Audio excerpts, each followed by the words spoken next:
Hello, everyone. Welcome to Women Talk Construction. I'm Angela Gardner, one of your co hosts, and I'm here with Christy Powell, my co Hey, host. How are you? good. Yay! And we have a very special guest on on today.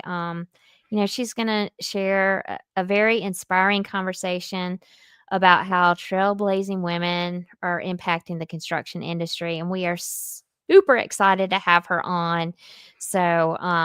Sheronda, welcome very much to our program. And why don't you share with our audience a little bit about yourself because you are at NAWIC now and you are the CEO of this huge organization making such a huge impact for us women in construction. So tell us a little bit more about what you're doing there. Thank you so much, Angela and Christy. Thank you so much. It really is an honor to be here with you ladies today. It really is an honor. A little bit about me. Um, I have been in the construction and residential construction, just construction, the built environment for over 20 years by happenstance. And, all on the leadership and business side, operations, mainly in association management. I started my first association management role at the American Institute of Architects.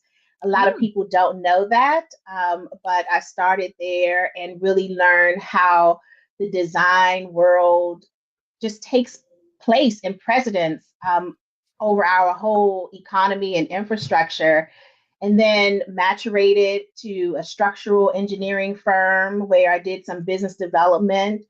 And then a bulk of my industry experience is at or was at the National Association of Home Builders on the residential side. And I served as the executive director for their Professional Women in Building Council for many, many years, and then was elevated into certain roles really focused on membership and growing the community of residential operations owners and business and multifamily development individuals. And then transferred over to the manufacturing side, which I found very interesting because it's very different, although related to mhm. construction. But it's where I learned from board members that manufacturing was about everything that you see in front of you. Yes. Everything in our universe was built from, your glasses to your earphones to the microphones to the laptops to the iPhones. So what I have found is throughout my career process, having the opportunity to give women a voice happened Mhm. naturally. In all of my roles, I found myself naturally just elevating, providing opportunities for women in this male dominated environment. And so when the opportunity to serve the National Association of Women in Construction came to me, it was beyond a thrill. It was beyond a humbling experience. And my first few months with the organization has been absolutely amazing. That's awesome. I know, I know. I love it. You gave women a voice that just Yes. happened naturally for you. That's an awesome testament. So my dad's an architect, so I know all about that world which you started AIA. Yep. in. So, but obviously you explained like your career span, NHAB, SMAE, engineering firms, all of that. So, and in even the manufacturing sector, what early steps shaped your path and prepared you for the leadership job that you have today? The early steps, being an association management professional, I understood very early on, just the power of networking. And some people grasp a hold of like how networking can assist their career or professional use in college. That wasn't me. It wasn't until I got into this world with the American Society of Association Executives that I really understood the power of networking and opportunities. Before the podcast started, we kind of talked a little bit about taking chances on ourselves. And through working with men and women who provide opportunities, never saying no, right? Saying maybe, but yes is the opportunity that I found that the more I said yes, the more opportunities just presented themselves. And foundationally, over the years, that is what has, I believe, elevated me into the role that I have today. I also know that you people know who you are before you come into the room oftentimes, because Mhm. the spaces, our association world, our construction world is smaller than we think. Mhm. And so just building your brand and being consistent, all of those things have helped along the way kind of create this echelon of career experience that I now look forward to offering others. Oh, Awesome. You've worked clearly with a lot of really, really impactful organizations to advance standards and innovation, right? That's what they do all day, every day. How has that shaped your perspective and the impact in the construction industry? Well, for me, it has provided the opportunity to create spaces for inclusion, policies, helping with zero tolerance approaches to like harassment and things like that, especially things that mm, unfortunately do happen in construction. But it has really helped me to bring that voice of women.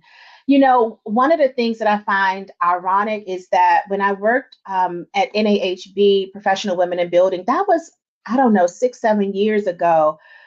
But what I find ironic is that as I approach NAWIC, listening, we just came from our 70th anniversary, our 70th annual conference. It's our 70th year. Yeah, But at that conference, the same challenges people were speaking about that they spoke about 6 years ago. I know. Just, not having protective wear that fit them, Yeah, still being harassed, and not having a voice in the room, even yeah. if you're in the room, not those spaces not being available to you. And I just find that cultivating environments where people feel confident and can facilitate like knowledge sharing is what it accelerates career growth and industry influence. And that's one of the things that I personally try to do, but of course, in this role as CEO. Spot on. yeah, knowledge sharing and building confidence Yeah, is very important in yeah. our world. So, It's what we so try to at do too. yeah, exactly. So, as the NAWIC's new CEO, what's your bold vision for women in construction, and how will you support them through mentorship and advocacy? That's it's a very lofty question. I'm my role is to be transformative. Mm, NAWIC's, our core purpose is truly to strengthen and amplify the Mhm. success of women in the construction industry. That's from the field to the office to the CEO to construction owners and business owners of every size. mhm, And so what I will do along with NAWIC is continue to serve as that powerful voice for mm, industry policy and creating those safety standards, inclusive policies, etc.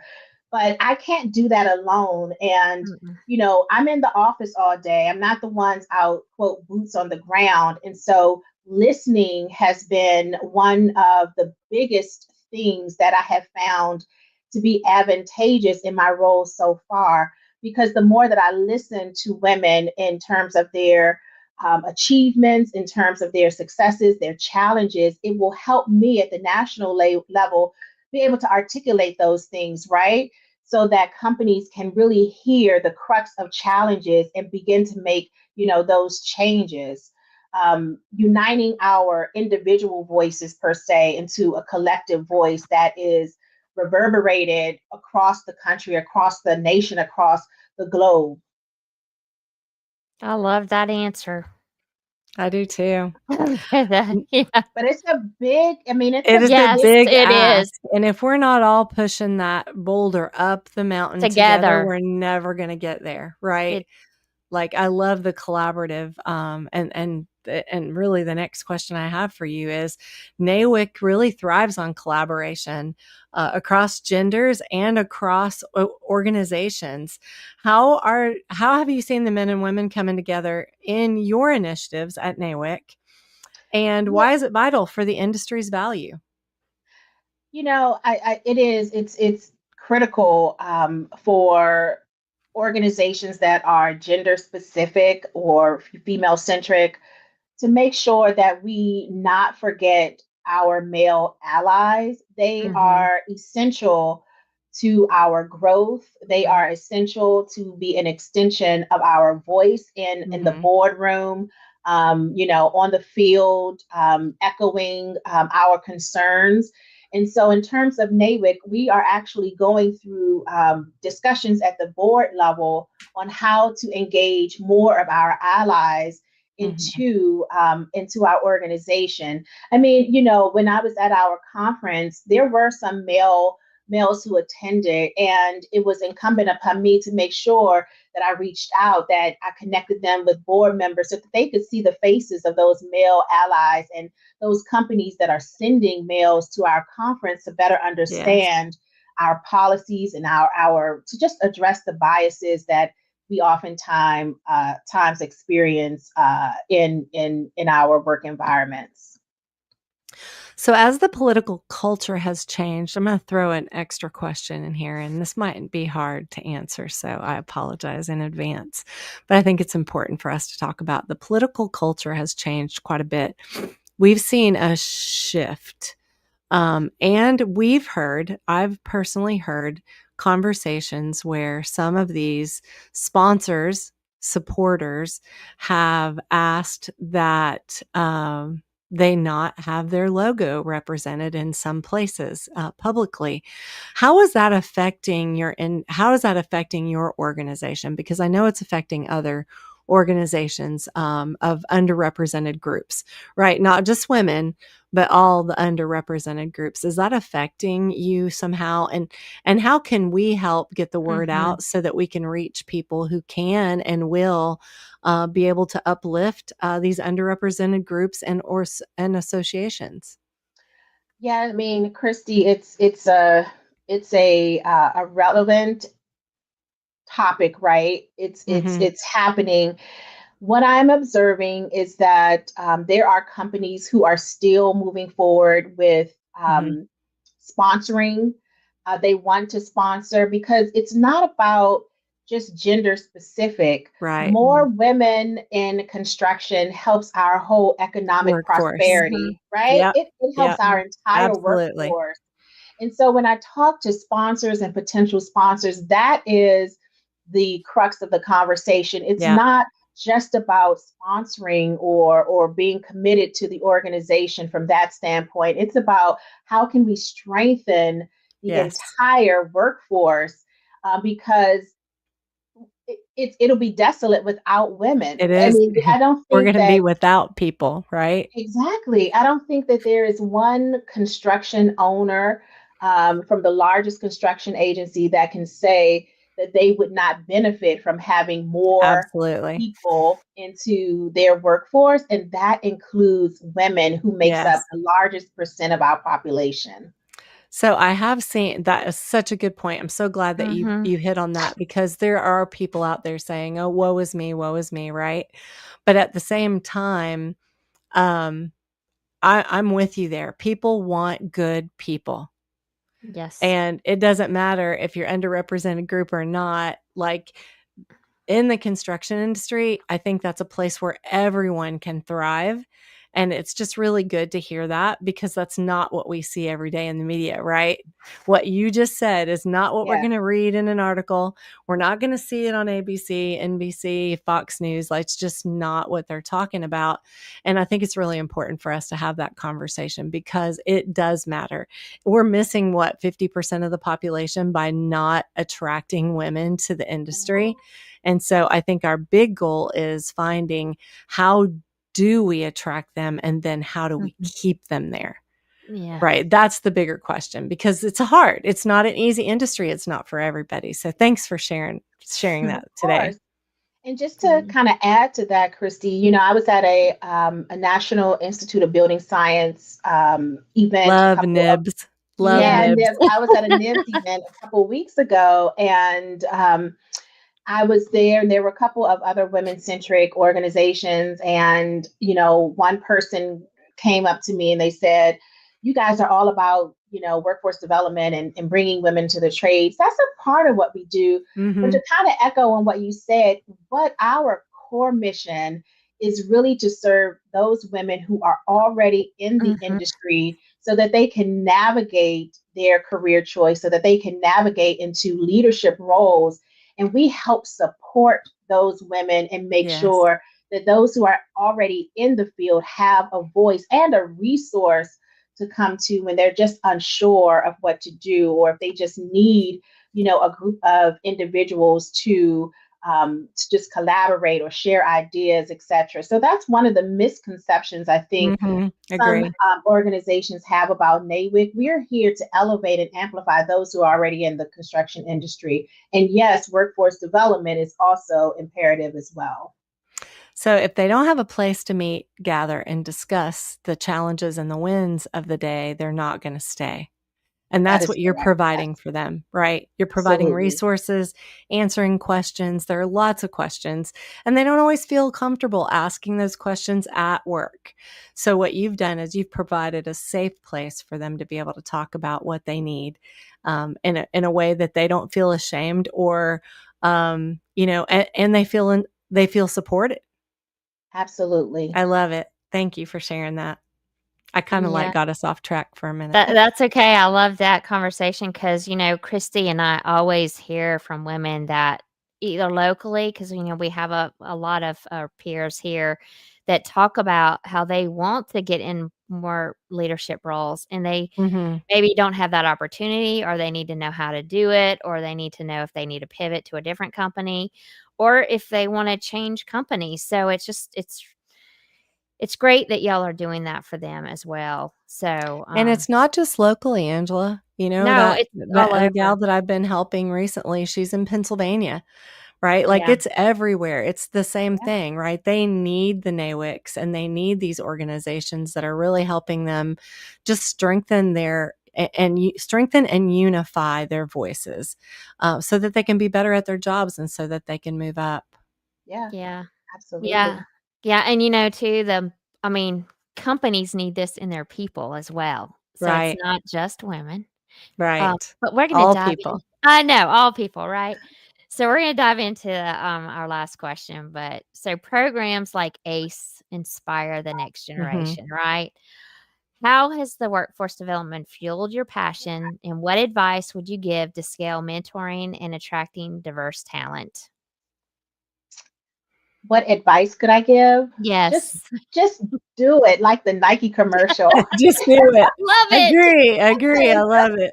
Do it. It's not that difficult. I mean, for the mentorship component, while I was at the Society of Manufacturing Engineers, along with their education foundation, we started a mentorship program, and we're going to be doing it at NAWIC as well. But pairing people up with like-minded people, but people that you can learn from, it's just not that difficult. Yes, there are some platforms that helps to do the pairing algorithm, and all of that, but just start with what you have. That would be my my thing.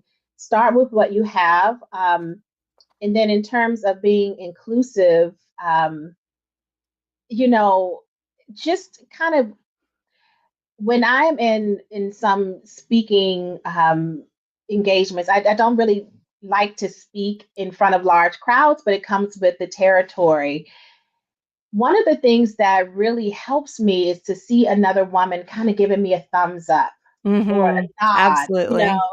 And when we talk about inclusivity and diversity, it's those little things where people feel like they belong. Right. And so when I say, just do it, I mean, it doesn't have to be a huge, program, or Right. you have to get an instructional designer. Start with the little things, and most importantly, in terms of diversity, start within. Mhm. Look around when you're in spaces, and how can you connect with someone who doesn't look like you? Right. Mhm. Start Love there that. from within, and then it will grow outwardly. But yeah, NAWIC has mentorship opportunities. You talked about leadership. We have a leadership academy. We're launching kind of a 2.0 to that in early January. So stay tuned for Nice. that. But Mhm. yeah, we cultivate opportunities for women, for mentorship and for leadership and everything in between. Nice. Well, tell the audience we are running out of time, which it just went really I fast. know. Tell the audience how to get a hold of you. How do they get involved with NAWIC? Just how do they learn how to support themselves by connecting with organizations like NAWIC? Listen, I would love to have every person that is under the sound of our voices to join NAWIC. They can do it at nawic.org. That's N as in Nancy, AWIC.org. If you want to personally connect with me, I am on LinkedIn. You can just search my name and find me that way. But there should be a NAWIC chapter, a local chapter in your Mm. area. So if you're looking Right. for a local presence, a local chapter, a local sister to kind of talk to Mm. about your success, it doesn't always have to be the challenges, but Right. Exactly. go to Mhm. nawic.org, and we have a map on one of our tabs where you can see all of the regions and the chapters that are led by volunteers. We're built by volunteers, we're led by volunteers. But I would encourage every person that is under the sound of our voices to check us out and reach out to me. Would love to talk with you. Awesome. Aw. Sharonda, thank you for sharing your wisdom. And it's clear your leadership's not only elevating women, but it's also lifting up the entire industry towards a more inclusive tomorrow. And we all need that. Mhm. From strategic career preparation to cross gender collaboration and youth monitoring. Our mentoring and monitoring. Obviously, we need data points, right, so that Mhm. we can make sure that we are effective. And I feel like NAWIC always has some really great data points and stats about what they're doing and how we are going, how well we are doing in adding more people to the industry.